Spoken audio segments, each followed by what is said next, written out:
ایک بادشاہ راستہ بھٹک کر کسی ویران جگہ پر پہنچ گیا۔ وہاں ایک جھونپڑی تھی۔ اس جھونپڑی میں رہنے والے شخص نے بادشاہ کی بڑی خدمت کی۔ وہ غریب جانتا بھی نہیں تھا کہ یہ شخص بادشاہ ہے۔ اس نے مسافر سمجھ کر خدمت کی۔ بادشاہ بہت خوش ہوا۔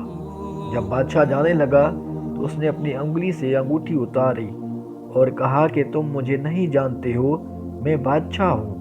یہ انگوٹھی اپنے پاس رکھو۔ جب بھی کوئی ضرورت پیش ہو ہمارے محل آ جانا۔ دروازے پر جو دربان ہوگا اسے یہ انگوٹھی دکھا دینا۔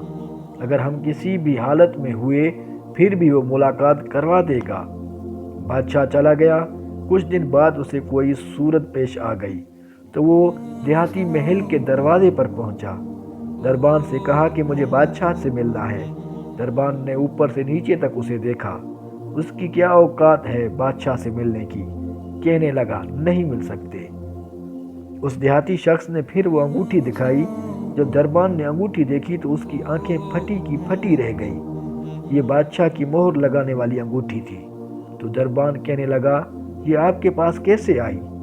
بادشاہ کا حکم تھا کہ جو یہ انگوٹھی لے کر آئے گا ہم جس بھی حالت میں ہوں گے اسے ہمارے پاس پہنچا دیا جائے۔ اندر داخل ہوئے۔ اب یہ شخص چل کر آیا تھا۔ اس نے دیکھا کہ بادشاہ نماز میں مشغول ہے۔ اس کے بعد بادشاہ نے دعا کے لیے ہاتھ اٹھائے۔ اس شخص کی نظر پڑی تو وہاں سے واپس ہو گیا اور محل سے باہر جانے لگا۔